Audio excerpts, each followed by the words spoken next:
সুপ্রিয় সপ্তম শ্রেণীর শিক্ষার্থীবৃন্দ, ভালো আছো নিশ্চয়ই। আজ আমি তোমাদের সামনে আবার হাজির হয়েছি। পূর্ববর্তী ক্লাসে আমি তোমাদের বিজ্ঞান বইয়ের প্রথম অধ্যায়ের ভাইরাস ও ব্যাকটেরিয়া নিয়ে আলোচনা করেছিলাম। আজ এই অধ্যায়েরই পাঠ 5 থেকে 6 অর্থাৎ শৈবাল ও ছত্রাক নিয়ে আমি আলোচনা করব।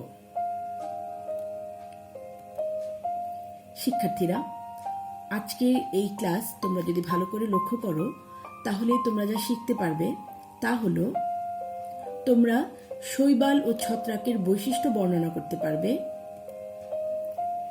শৈবাল ও ছত্রাকের উপকারিতা ও অপকারিতা ব্যাখ্যা করতে পারবে, কিভাবে ছত্রাক সংক্রমণ প্রতিরোধ করা যায় তার ব্যাখ্যা করতে পারবে।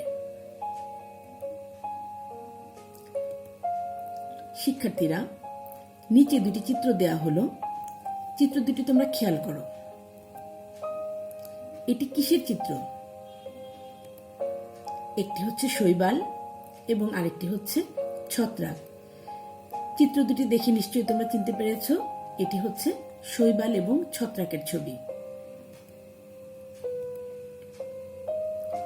প্রথমে আমরা শৈবাল সম্পর্কে জানব। সমাঙ্গবর্গের ক্লোরোফিলযুক্ত ও স্বভোজী উদ্ভিদরাই শৈবাল। এরা মাটি, পানি ও অন্য গাছের উপর জন্মায়। সবুজ ছাড়াও লাল, বাদামি ইত্যাদি রঙের শৈবাল দেখা যায়। স্পাইরোগাইরা নামক শৈবাল বেশিরভাগ জলাশয়ে পাওয়া যায়। এরা ক্লোরোফিলযুক্ত ও স্বভোজী। এদের দেহ এককোষী। সবুজ, লাল, বাদামি বিভিন্ন রঙের হতে পারে এরা। সমুদ্রে বা পুকুরে এদের প্লাঙ্কটন হিসাবে দেখা হয়। এটি আয়োডিন ও পটাশিয়ামের ভালো উৎস।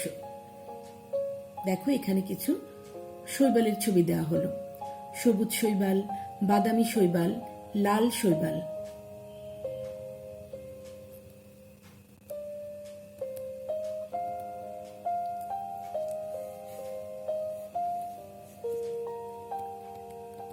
শিক্ষার্থীরা, শৈবালের উপকারিতা সম্পর্কে আমরা একটু জানব। আইসক্রিম তৈরিতে সামুদ্রিক শৈবালজাত অ্যালজিন ব্যবহৃত হয়। সামুদ্রিক শৈবাল আয়োডিন ও পটাশিয়ামের একটি ভালো উৎস। মৎস্য চাষে শৈবাল খাদ্য হিসাবে ব্যবহৃত হয়। শৈবালের অপকারিতা সম্পর্কে একটু জানবে। মানুষ ও উদ্ভিদের নানা রোগ সৃষ্টিতে শৈবাল দায়ী।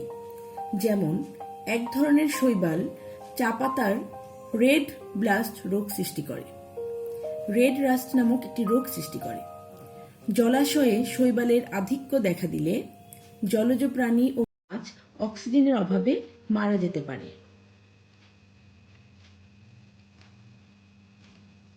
এবার আমরা আসছি ছত্রাক নিয়ে। ছত্রাক সমাঙ্গদেহী ক্লোরোফিলবিহীন অসবুজ উদ্ভিদ। ক্লোরোফিলের অভাবে এরা সালোক সংশ্লেষণ করতে পারে না, তাই এরা পরভোজী অর্থাৎ মৃতভোজী। পরভোজী ছত্রাক বাসি ও পচা খাদ্যদ্রব্য, ফলমূল, শাকসবজি, ভেজা রুটি বা চামড়া, গোবর ইত্যাদিতে জন্মায়। মৃতভোজী ছত্রাক মৃত জীবদেহে বা জৈব পদার্থপূর্ণ মাটিতে জন্মায়। এদের দেহে ক্লোরোফিল নেই বলে এরা নিজেদের খাদ্য নিজেরা তৈরি করতে পারে না।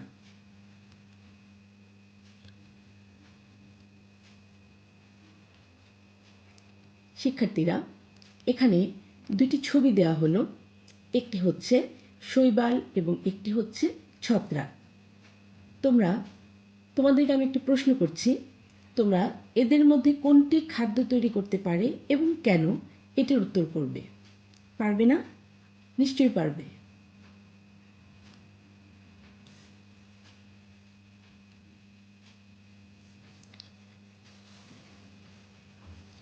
এবার আমরা দেখব ছত্রাকের উপকারিতা। পেনিসিলিন সহ বহু মূল্যবান ঔষধ ছত্রাক থেকে পাওয়া যায়। পাউরুটি তৈরিতে ইস্ট নামক ছত্রাক ব্যবহার করা হয়। ইস্ট ভিটামিন সমৃদ্ধ বলে ট্যাবলেট হিসেবেও ব্যবহার করা হচ্ছে। অ্যাগারিকাস নামক এক ধরনের মাশরুম শৌখিন খাদ্য বলে বিবেচিত। বর্তমানে আমাদের দেশসহ বহু দেশে এর চাষ করা হয়। আবর্জনা পচিয়ে মাটিতে মেশাতেও ছত্রাকের ভূমিকা রয়েছে।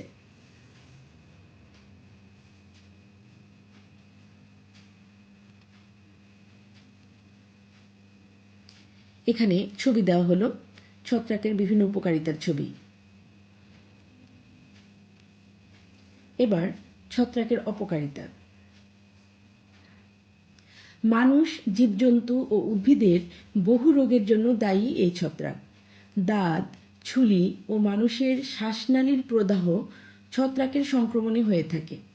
ছত্রাক আলুর বিলম্বিত ধসা রোগ, পাটের কালোপট্টি রোগ, আখের লাল পচা রোগ ইত্যাদি সৃষ্টি করে। এরা সহজেই কাঠ ও বেত বা বাঁশের আসবাবপত্র পচিয়ে আমাদের ক্ষতি করে। দেখো এখানে ছবিতে আছে আসবাবপত্র কিভাবে পচাতে সাহায্য করে, কিভাবে খাদ্যদ্রব্যের পচন ঘটায় এবং আখের লাল পচা রোগটা কিভাবে হয়।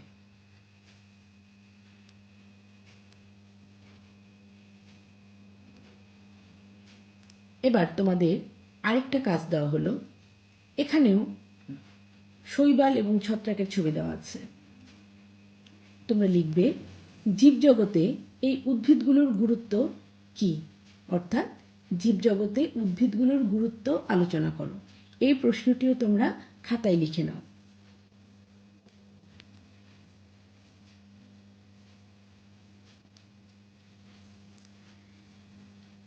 ছত্রাকজনিত রোগ ছোঁয়াচে, অর্থাৎ আক্রান্ত ব্যক্তির সংস্পর্শে এলে এ রোগ সংক্রমিত হতে পারে। এসব রোগ থেকে নিরাপদ থাকতে যা করা দরকার তা হচ্ছে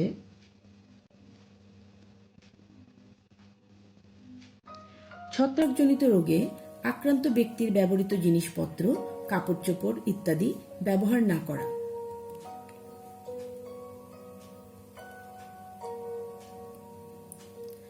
আক্রান্ত ব্যক্তির চিরুনি, ক্লিপ, ব্রাশ, টুপি ইত্যাদি ব্যবহার না করা।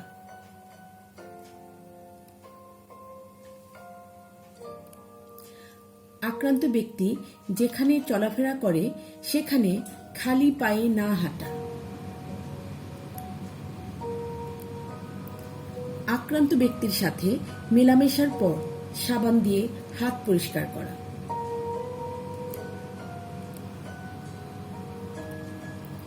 আক্রান্ত উদ্ভিদ পুড়িয়ে ফেলা বা ঔষধ ছিটানো।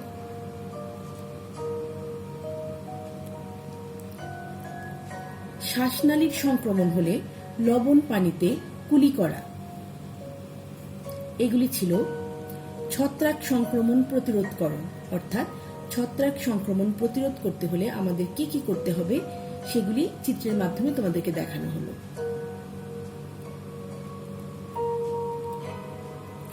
আমার আজকের এই পাঠটুকু তোমরা যদি ভালো করে খেয়াল করো তাহলে তোমরা এখন আমি যে প্রশ্নগুলি করব সেগুলির উত্তর দিতে পারবে।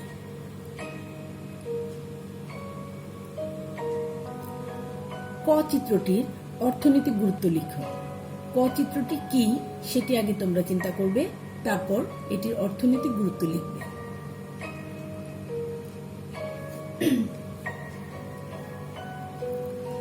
আখের লাল পচা রোগ সৃষ্টি করে নিচের কোনটি? ক ভাইরাস, খ ব্যাকটেরিয়া, গ শৈবাল, ঘ ছত্রাক। কোনটি উত্তর হবে এসো দেখিনি। হ্যাঁ, ঘ অর্থাৎ ছত্রাক হচ্ছে এটির উত্তর। এবার তোমাদের বাড়ির কাজের জন্য আরেকটি প্রশ্ন দিচ্ছি। পূর্ববর্তী ক্লাসে তোমাদের আমি ভাইরাস সম্পর্কে পড়িয়েছিলাম, তখন তোমাদের এই প্রশ্নটি দেওয়া ছিল। আমি আবারও এই প্রশ্নটি তোমাদের দিচ্ছি তোমাদের প্র্যাকটিসের জন্য, কারণ পরীক্ষায় কিন্তু ভাইরাসের চিহ্নিতকরণ চিত্র আসে, এই জন্য তোমরা চিত্রটি বারবার প্র্যাকটিস করবে। তাই একটি ভাইরাসের চিত্র অঙ্কন করে এর বিভিন্ন অংশ চিহ্নিত করে দেখাও। এই প্রশ্নটি আমি আবারও তোমাদের দিলাম।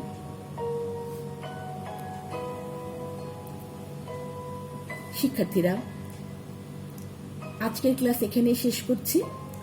পরে আমি আবার এই অধ্যায়ের অন্য পাঠগুলি নিয়ে আবার তোমাদের সামনে হাজির হব।